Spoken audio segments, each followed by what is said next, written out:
petit Ewok, il est trop mignon, Monk, t'es trop mignon. Bonjour, ça va? Ah putain, le con, il m'a bouffé le doigt, ce connard!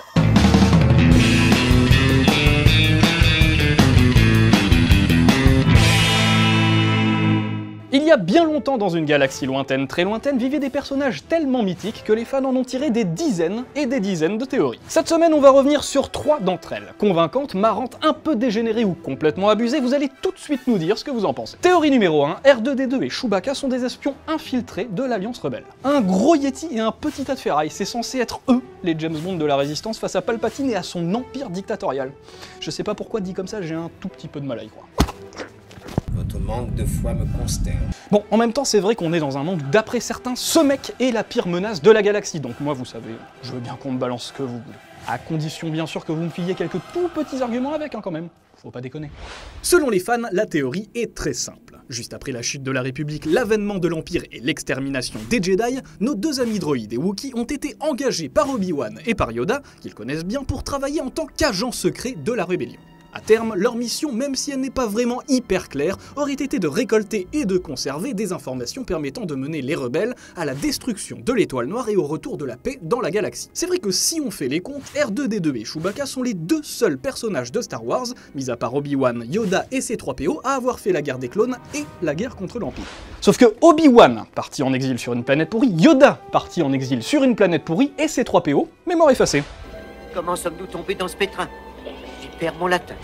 Reste donc Chewie, qui a buté du clone avec Yoda sur Kashyyyk en mode Apocalypse Now, et surtout R2, qui a assisté à absolument tout. Il était même là à l'accouchement de Padmé, le mec. En gros, s'il avait voulu, il aurait carrément pu, à n'importe quel moment, révéler à Luke, qui comprend ses bip bip, hein, on le rappelle, que Dark Vador, c'était son père.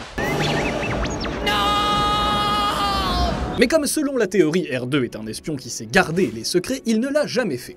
À la place, il a travaillé dans l'ombre, suivant de près tous les héros de la saga et se débrouillant pour réunir Luke, Obi-Wan et Leia. Quant à Chewie, auquel Yoda a certainement confié la même mission lorsqu'il l'a quitté façon E.T., lui aussi a tenu sa langue mais a quand même organisé les présentations entre son pote Han Solo et Obi-Wan Kenobi dans la cantina de Mos Eisley, permettant aux héros de voyager à bord du Faucon et à terme de rejoindre la rébellion. Mission accomplie, on rentre à la base. On passe à la théorie numéro 2, qui offre une réponse plutôt sympa à la question suivante. Pourquoi les hommes des sables ont-ils si peur d'Obi-Wan? Vous ne vous étiez jamais posé cette question? Bah écoutez, on va y répondre quand même.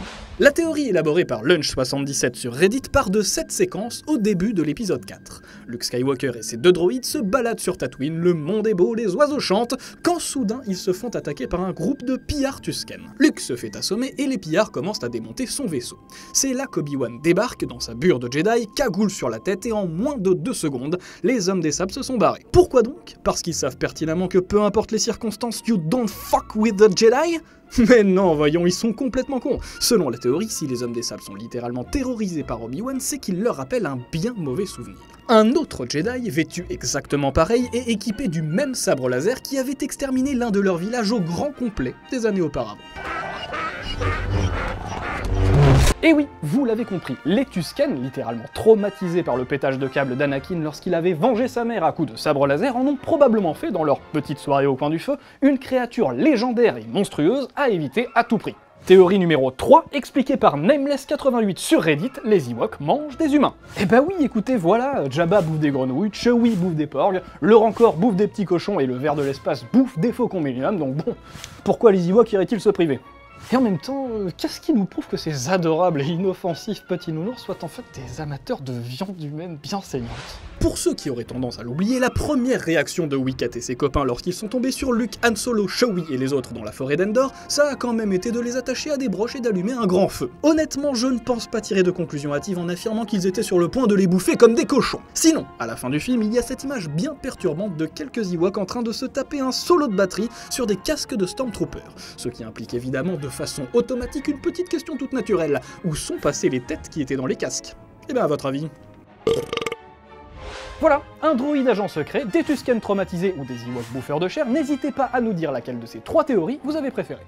D'ailleurs, si vous connaissez d'autres théories sur Star Wars encore plus convaincantes, encore plus marrantes ou encore plus flippantes, essayez de nous les poster en commentaire de cette vidéo. Non en fait, faites-le. Ou ne le faites pas, mais il n'y a pas d'essai. Et ça, c'est pas une théorie.